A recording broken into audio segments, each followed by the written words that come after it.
Oke, Assalamualaikum warahmatullahi wabarakatuh. Waalaikumsalam. Oke, kembali lagi nih bersama gua di channel Ajak Ijik Wirawiri. Oi. Nah, kali ini gua lagi bersama dua perempuan yang dimana ini salah satu Salah dua dong. oh salah dua. Jadi salah satu pemuda yang menekuni dunia karir yang sangat begitu tajam. Tajam sih. Nah kali ini gue pengen bahas beberapa topik nih ya. Nah ada beberapa pertanyaan juga nih untuk buat mungkin dari teman-teman yang menonton ataupun bisa melakukan ataupun bisa sosialisasi terhadap lingkungan sekitar gitu kan. Nah di samping kanan gue ini ada sama Kak Atari Farhani. Halo. Dan satu lagi Kak Faikal Nur Aziza. Halo, ini pengikut subscribernya. Ajak ini. Nah, sebenarnya di kursi panas ini gua ada. Waduh. Oh, kursi panas. Banyak dosa. Panas. Nah, ada beberapa pertanyaan nih. Antara lain ya, gue pengen bertanya sama Kak Atari dulu. Nah, pertanyaan untuk Kak Saudari Kak Atari Farhani. Banyak banget nih kan di era digital globalisasi, di era globalisasi ini banyak mengalami perubahan dari segi ekonomi, budaya, bahkan sikap perilaku kita.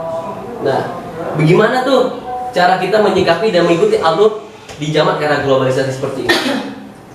Ini pertanyaannya serius banget ya? Gue nggak jawabnya serius apa gimana nih? Nggak ada kijik gitu. Ini ada kijik gitu ya, kayak seminar juga. Iya. Ngeri juga kalau kita jawab kayak seminar gitu kan.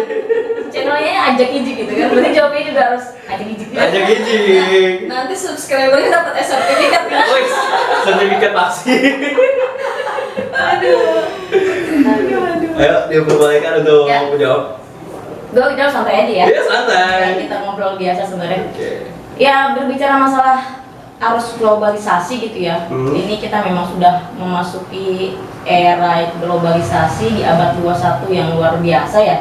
Bisa dikatakan era disrupsi juga ya, mungkin yang kita bisa katakan.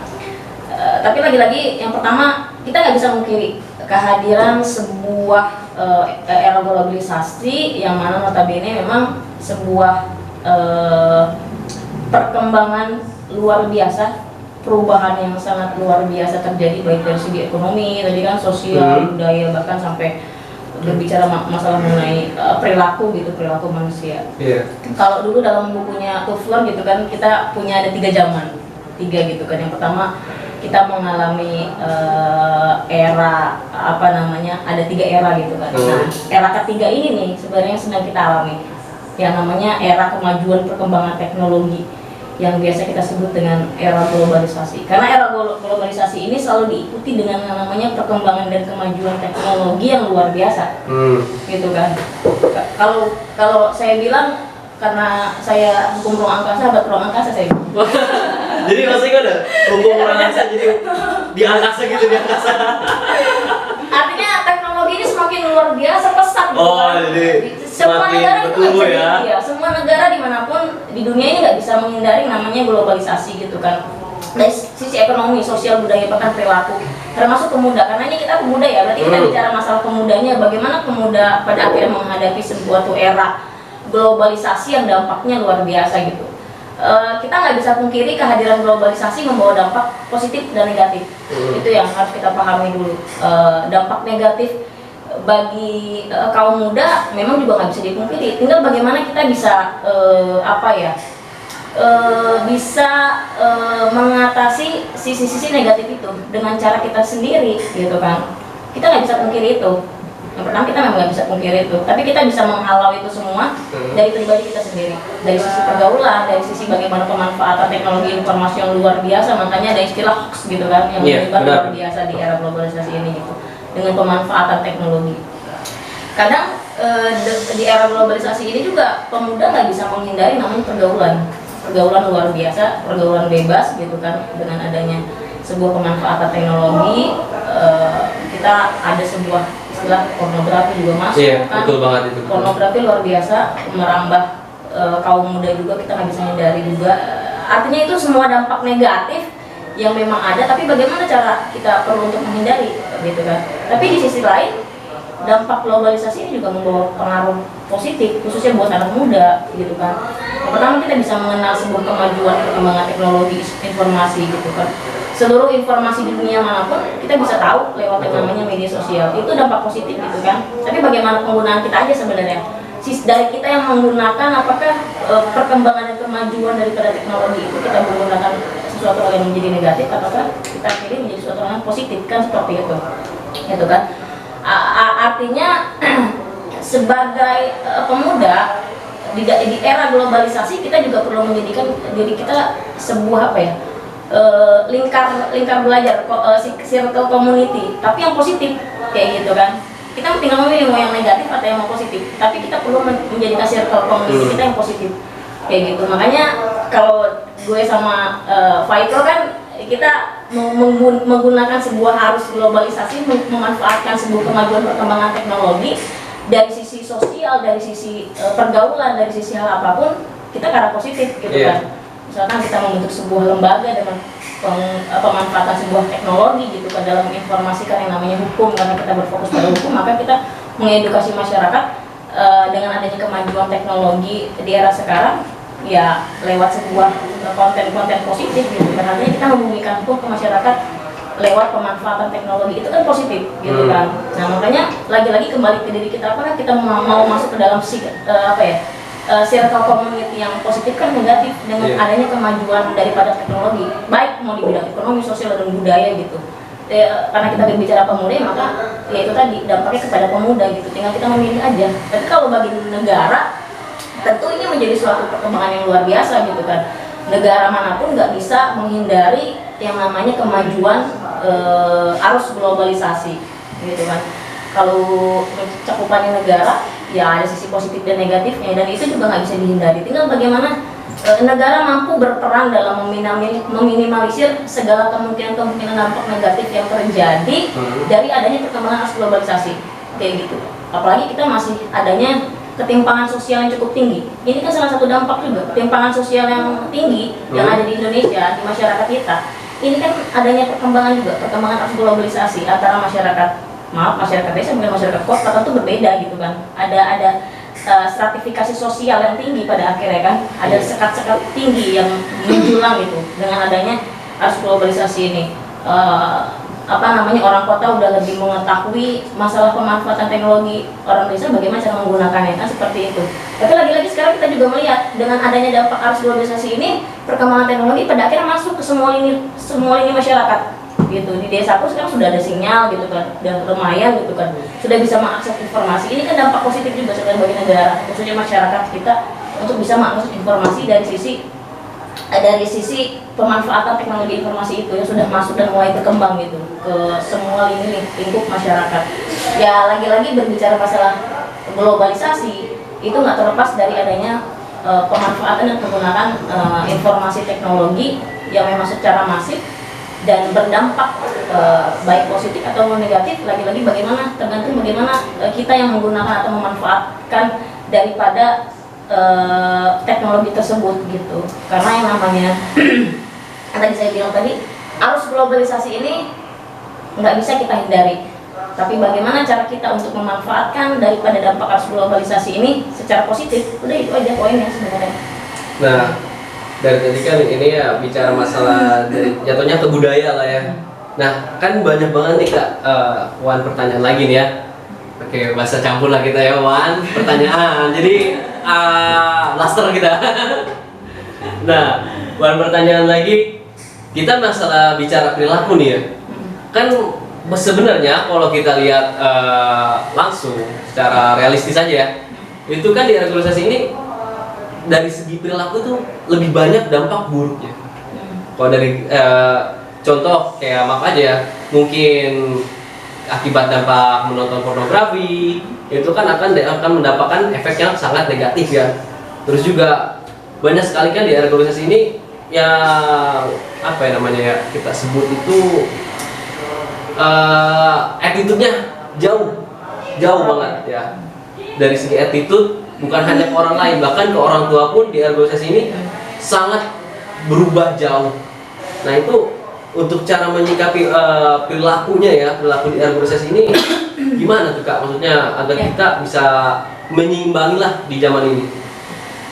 Berbicara masalah perilaku yang memang belakangan ini banyak menyimpang ya, artinya banyak perilaku negatif, kita juga nggak bisa pungkiri itu bersinggungan langsung dengan masalah moralitas ya. Tuh. Yang makin memudar gitu, khususnya di kalangan pemuda gitu atau di kalangan anak-anak bahkan ya. Benar. Gitu kan. Hal kayak gini sebenarnya saya teringat sebuah ungkapan gitu yang sangat menarik. Ada sebuah istilah gini, hancurnya sebuah peradaban bangsa negara itu bermula dari rusaknya moral ya. Yeah. Pertama itu para pemimpinnya, yang kedua itu para masyarakatnya, dan yang ketiga itu para pemudanya. 3 faktor ini sangat penting menentukan sebuah peradaban yang baik gitu. Ini menyangkut moralitas dari ketiganya. Dan yang sekarang kita hadapi adalah tidak hanya kehancuran moralitas dari para pemimpinnya, masyarakatnya, tapi juga pemudanya. Nah, poin ketiga ini menyangkut pemuda ini, karena kita pemuda, kita berarti bicara pemuda ya fokusnya gitu kan. Ini kita nggak bisa hindari dan pungkiri juga gitu kan. Arus globalisasi ini sudah mulai sedikit menghancurkan sendi-sendi moralitas dalam pergaulan anak-anak mudanya gitu kan, yang pada akhirnya ini yang seharusnya anak-anak muda ini mampu untuk berpikir bagaimana membangun dirinya dalam suatu circle komunitas yang positif, khususnya juga dalam kemajuan peradaban bangsa, peradaban negara. Tapi dengan adanya semakin banyaknya kehancuran moralitas pada para pemudanya, ini yang perlu memang menjadi satu PR ya. PR tidak hanya bagi negara, tapi juga lingkungan sekitar, keluarga, sekolah, dan lain-lain gitu. Ini ada sebuah komitmen sebenarnya yang harus kita sikapi bersama terkait dengan semakin memudarnya sebuah moralitas generasi penerus gitu kan. Karena bagaimanapun pemuda ini kan generasi yang akan datang, dan yang perlu kita pahami adalah ketika moralitas para generasi kita semakin memudar, ini akan berdampak langsung bagi kemajuan dan peradaban negara kita untuk ke depan, kan seperti itu. Makanya fenomena-fenomena ini ya tidak bisa dipungkiri juga, tapi lagi-lagi itu bisa dianulir sih sebenarnya. Kalau kita kembali pada konteks agama, ya tentu perlu kita kembali pada konteks agama. Setiap agama masing-masing tidak ada yang namanya mengajarkan hal-hal yang negatif kan, seperti itu. Apalagi menyangkut masalah moralitas. Tapi kalau kita berbicara masalah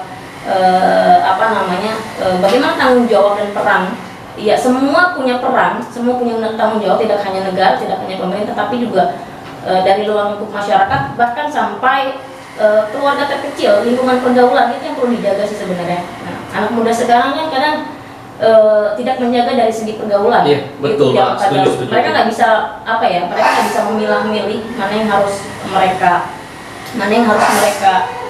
masuk dalam lingkup pergaulan, mana yang tidak gitu kan. Tapi tentu di era saat ini, era sekarang, yang perlu kita sikapi sebagai pemuda, kita perlu harus memilih mana lingkungan yang berdampak positif bagi kita, mana yang lingkungan kurang baik buat kita, seperti itu gitu. Karena kita ada 2 pilihan sebagai anak muda gitu, dalam untuk menghindari hal-hal negatif itu. Apalagi masalah pergaulan juga berdampak pada moralitas gitu kan, pada attitude kita.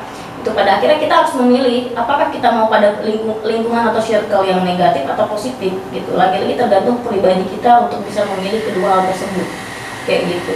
Kita perlu menanamkan sebuah prinsip atau komitmen bahwasannya anak muda itu sebagai generasi perlu menempatkan dirinya itu sebagai kalau saya bilang pelopor gitu, pelopor dalam berbagai hal. Bagaimana mungkin dia menjadi seorang pelopor sekaligus sebagai katalisator bagi masyarakat, sementara dari segi moralitas atau attitude dia tidak bisa menjalankan itu.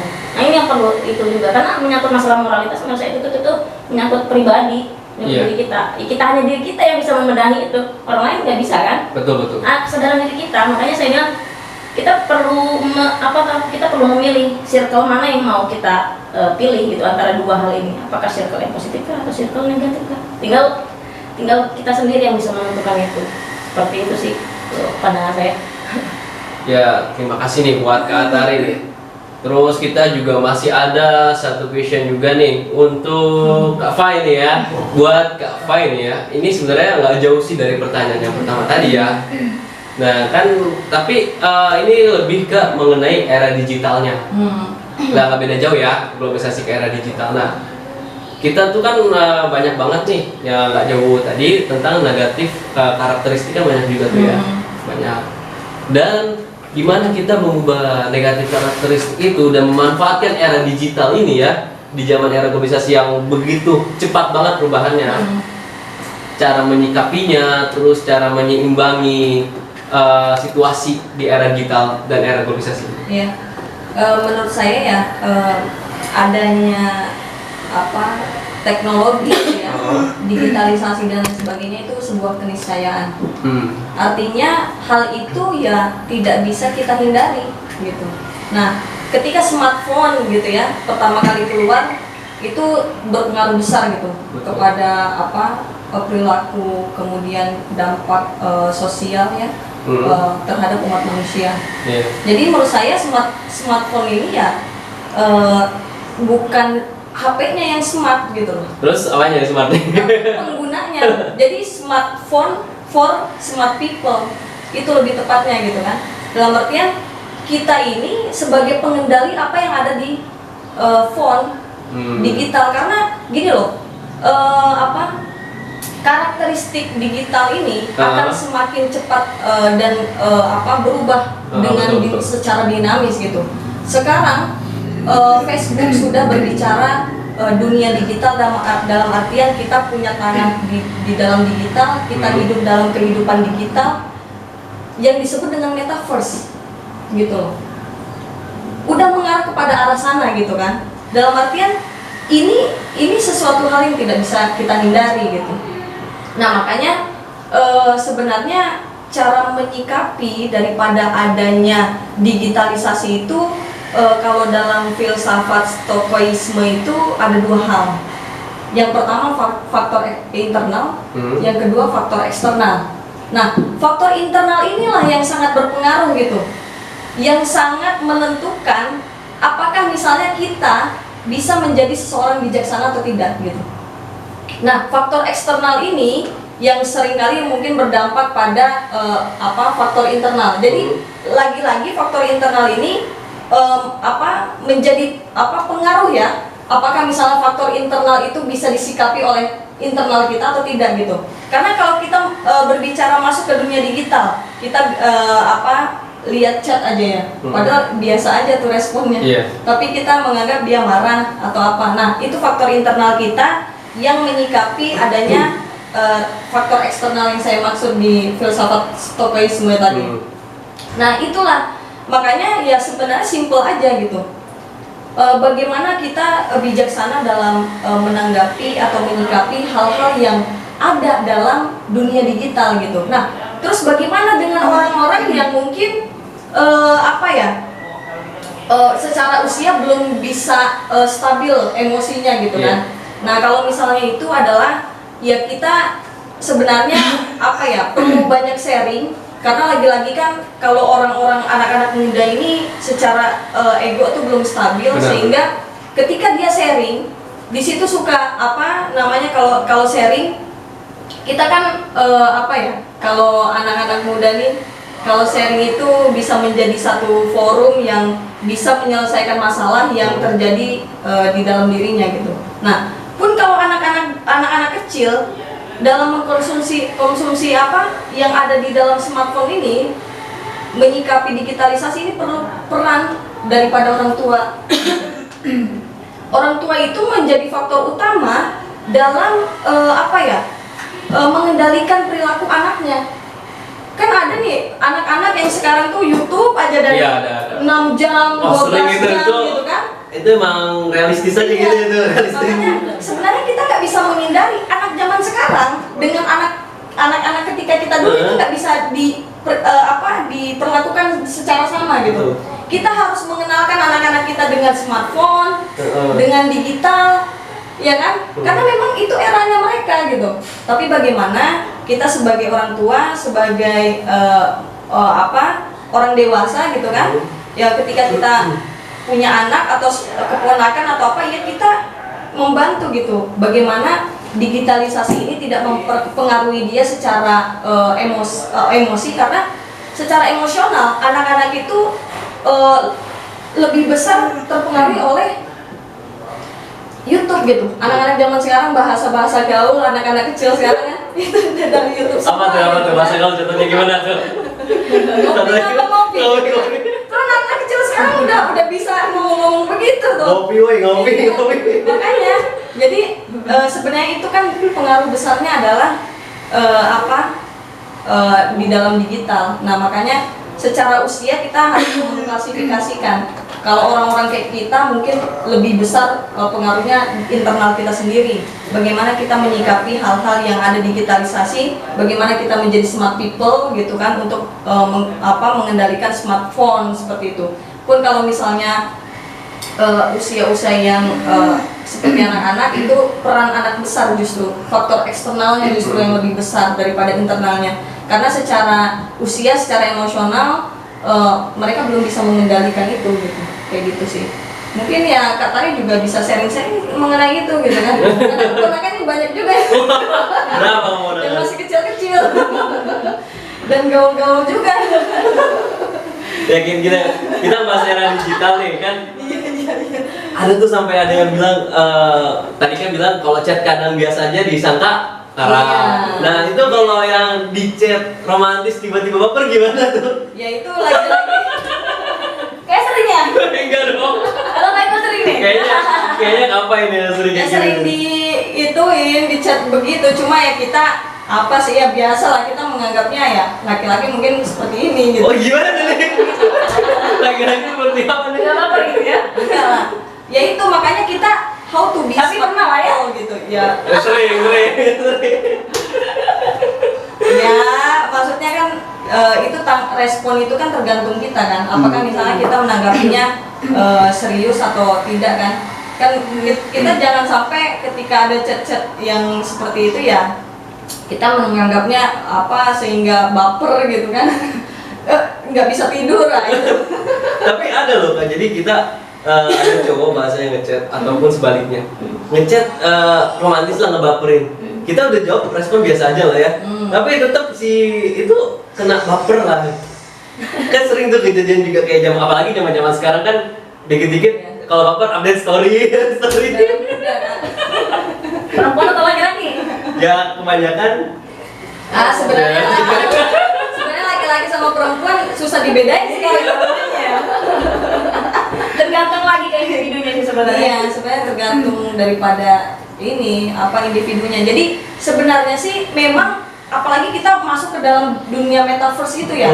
Jadi kadang-kadang nih image kita di metaverse tuh bagus.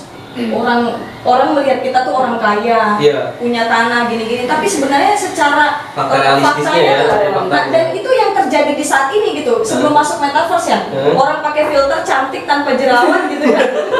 Pas ketemu langsung tertaruh, beda banget. Oh, jadi nah makanya sebenarnya efek negatif yang memang harus disikapi dengan bijaksana ya, karena lagi-lagi tergantung kontrol dari diri kita. Betul. Gitu loh. Karena tergantung kontrol dari kita, karena digital itu ya memang seperti itu fungsinya. Menjadi fasilitator untuk menghubungkan satu human ke human yang lain gitu kan. Nah makanya itu sih tergantung individunya gitu kan. Iya. Dunia digital ini kayak sama kayak salah satu lagu gitu. Apa tuh? Iya, ini penuh kepalsuan.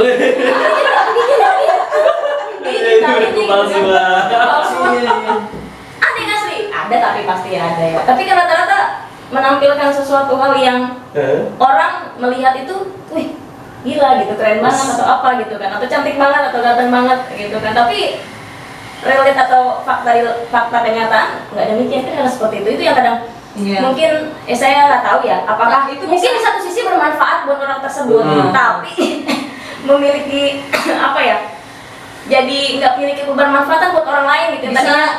yang tadinya ini kan apa namanya terpesona gitu kan apa gitu kan. Ngeliat langsung gimana itu?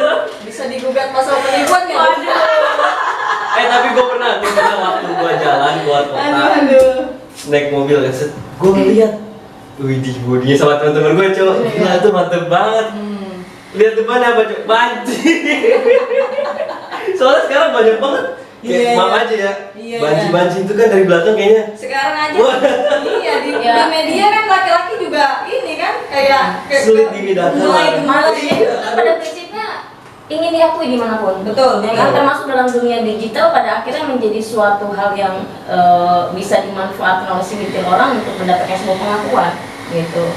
Pengakuan yang dimaksud ya berbagai macam hal kan kayak gitu.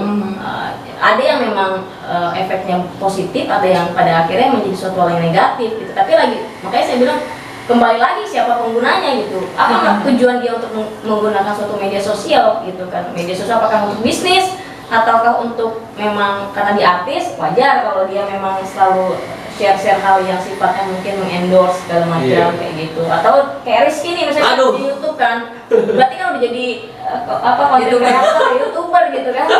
Ya, YouTube lah. Itu kan suatu hal yang bisa jadi, ya artinya kan buat bisnis, buat apa ya penghasilan. It's okay, no problem gitu. Siapapun berhak untuk melakukan itu, kayak gitu. Nggak masalah sih menurut saya dalam beberapa konteks nggak masalah kayak gitu, nggak masalah. Tapi sebenarnya kalau kita hidup dalam dalam nilai pengakuan orang lain itu ini ya maksudnya berat karena kita akan dipusingkan dengan kesempurnaan apa yang akan kita tampilkan gitu. Nah, ketika kita menjadi diri kita apa adanya, ya kita akan lebih tenang karena jangan-jangan itu hanya pengakuan orang gitu. Padahal sebenarnya kita berjalan di tempat, kita nggak berkembang sama sekali. Bisanya kan seperti itu. Nah, jadi pengakuan-pengakuan itulah yang sebenarnya melalaikan kita untuk mengkoreksi diri gitu. Jangan-jangan, itu hanya pengakuan orang bahwasannya kita luar biasa. Ya. Tapi sebenarnya kita di jalan di tempat, kita nggak berubah. Itulah dampak media sosial yang luar biasa kan. Jadi saking dipuji, diapresiasi. Jadi padahal dia stuck di situ-situ aja gitu ya. Makanya Ada gitu kan. makanya itu sih Pada akhirnya dampaknya gitu. Jatuhnya kayak human error kali ya. bisa jadi. Human error. Makanya prinsip manusia itu kan, makanya prinsip manusia dalam media sosial kalau kita punya karya, ya kenapa nggak kita coba karya kita tonjolkan gitu. Artinya kan pemanfaatan media sosial Kayak YouTuber ini juga ya? pemanfaatan sosial ini kan nggak hanya kita share foto untuk eksistensi, tapi juga kita memperkenalkan sebuah karya kita gitu kan. Edukasi. Apa yang kita bisa miliki. Orang kan memiliki kelebihan dan kekurangan masing-masing gitu kan. Kayak Rizky ya punya kelebihan di bidang ini. Ya. Sama, saya punya kelebihan ini, Faiko pun demikian. Semua orang pada prinsip punya kelebihan. Tapi tinggal bagaimana mereka memaksimalkan kelebihannya dan menjadikan media sosial itu sebagai sarana dia untuk lebih berkembang dan bisa memperkenalkan sesuatu yang dia miliki kepada orang lain. Berbagi kan kita? Iya. Itu positif gitu Positif kan. banget itu. Kan gitu. Nah, itu. Dan hati-hati juga ya, maksudnya ketika kita menampilkan sesuatu yang bukan diri kita, bisa saja misalnya orang menjadi iri terus dengki terus ya itu maksudnya ya itu bahayanya gitu loh ketika kita menampilkan bukan sebenarnya diri kita. Itu dampaknya luar biasa banget ya, karena ketika kita masuk ke dunia sosial media nih yang kita kan nggak bisa membatasi siapa yang berhak melihat. Betul. Makanya kan ya itu sebenarnya perlu kebijaksanaan lagi sih dari kita yang ini mikir-mikir nih ketika mau upload pun. Banyak sekarang tuh kasusnya adalah dia emosi sesaat dituangkan di sosial media. Wah, itu sih yang paling parah sih itu. Emosi sesaat ternyata itu masuk ke ini kan pidana misalnya. Senjata makan tuan jadinya. Jadi sebenarnya itu emosi sesaat aja, ujung-ujungnya klarifikasi minta maaf. Tapi di satu sisi kadang media sosial tuh punya dampak yang luar biasa. Selain kita tahu dan paham gitu ya berbagai macam informasi gitu kan. Pernah nggak sih dengar kalau kita nih misalnya ada, mohon maaf gitu ya, ada yang kehilangan dan segala macam gitu kan, itu kan super share ke media sosial kan, pada akhirnya ditemukan